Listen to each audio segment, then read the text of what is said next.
স্বাচ্ছন্দ্যে মানুষ ঘরে ফিরবে। ঢাকা বরিশাল আপনি কেমন দেখলেন? ঢাকা বরিশালের রাস্তাটা হ্যাঁ ঠিক আছে, আপনি যদি বলেন যে ভাঙা থেকে এই বরিশাল পর্যন্ত যেটা এটা 2 লেনের রাস্তা চলাচল করা যাচ্ছে, কিন্তু এটা আরো ওয়াইড হওয়া দরকার এবং সেটা আমরা সরকারও উপলব্ধি করে, আমরাও উপলব্ধি করছি।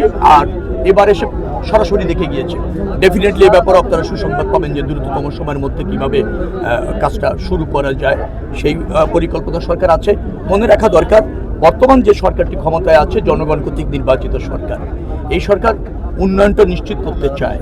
বিশেষ করে অবকাঠামো উন্নয়ন ছাড়া একটা জাতি সমৃদ্ধ হতে পারে না, অর্থনৈতিক উন্নয়ন বাধাগ্রস্ত হয়, সমূহ সম্ভাবনা, শ্রম, মেধা, যোগ্যতা এটা ট্রান্সপারেন্ট হয় না, যোগ্য জায়গায় যেতে বাধাগ্রস্ত হয়, যার জন্য আমাদের কাছে এটা প্রাধান্য পাচ্ছে এবং প্রাধান্য পাচ্ছে বিধায় সরকার এ ব্যাপারে খুবই মনোযোগী। ইতিমধ্যে এমপি মহোদয় উল্লেখ করেছেন, তিনি যেহেতু এখানে বারবার নির্বাচিত এমপি এবং জনগণের এবারও বিপুল ভোটে নির্বাচিত এমপি, তিনি যেটা দাবি করেন সেটা জনগণের দাবি, তিনি যেটা উপলব্ধি করেন সেটা সরকার করার জন্য তাগাদা অনুভব করে, দায়িত্ব অনুভব করে। আমার সামনে উনি উপস্থাপন করেছেন, আনুষ্ঠানিকভাবে উপস্থাপনাটা ডিও লেটার দিয়েছেন। ডেফিনেটলি যে উন্নয়নেরগুলির কথা উনি চাচ্ছেন এলাকার মানুষের পক্ষে, আমি ঢাকাতে গিয়ে দ্রুততম সময়ের মধ্যে সেগুলি বাস্তবায়ন করবার জন্য কি করণীয় এবং ওনার সাথে আমি আবারও মন্ত্রণালয় বসে মিটিং করব। সবগুলি হয়তো একবারে সম্ভব না, পর্যায়ক্রমে যেটা অগ্রাধিকার পায় সেটা প্রাধান্য পাবে এবং আমরা ওই পরিকল্পনা গ্রহণ করে বাস্তবায়নের দিকে এগিয়ে যাব।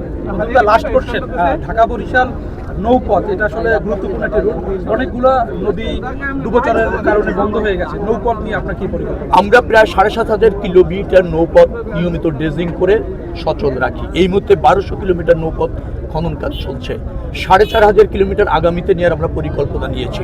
আপনি যে আশঙ্কা করছেন এটা আশঙ্কা, আমার ধারণা যে অবাধে সদরঘাট থেকে বরিশাল পর্যন্ত জাহাজ চলাচল, ভোলা পর্যন্ত যে সমস্ত জাহাজ চলাচল করে নৌ রুটে, তারা অবাধে চলতে পারবে, সে প্রস্তুতি আমাদের আছে এবং সেই খনন কাজও করে আমার মনে হয় না যে আপনি যেটা আশঙ্কা করছেন সেটা হবে।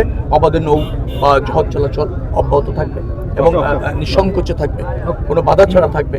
আপনি সদরঘাটের খবর নেন, চমৎকার পরিবেশ বজায় আছে। আপনি চিটাগাং রোডে চাপটা একটু বেশি আছে, সারা বাংলাদেশের খবর নেন। আমি গাড়িতে বসে সব জায়গায় মনিটরিং করছি এবং দেখছি ঈদযাত্রায় মানুষ আনন্দিত এবং আপনাদের সব মেইন স্ট্রিম টেলিভিশনগুলো রিপোর্ট করছে যে কোনো কমপ্লেন নাই, ভাড়া বাড়ছে না, স্বস্তিতে যাচ্ছে, খুব বেশি আপনার যানজট অথবা অব্যবস্থাপনা সড়কে নাই। মনে রাখা দরকার, মাত্র 2 থেকে 3 দিনের মধ্যে 1.5 কোটি লোক ঢাকা ছাড়ছে, তো তাদের যাত্রাটা স্বস্তি করা বেশ চ্যালেঞ্জিং। কিন্তু আমাদের সরকার প্রধানমন্ত্রীর নির্দেশে যে প্রস্তুতি আমরা নিয়েছি, আমরা নিশ্চিত ইনশাল্লাহ যাত্রীরা স্বাচ্ছন্দ্যে আরামদায়ক ভ্রমণের মাধ্যমে স্বজনদের কাছে যাবে, কোনো ব্যবসায় ঘটবে না। আর যে সেতুটি আজকে এখানে উদ্বোধন করা হলো, এটাও গুরুত্বপূর্ণ সেতু, প্রায় 283 মিটারের মতো এটা দূরত্ব এবং এই অঞ্চলের মানুষের আমার বিশ্বাস যাতায়াতের ক্ষেত্রে এই সেতু একটা যুগান্তকারী এবং গুরুত্বপূর্ণ ভূমিকা রাখবে। Thank you.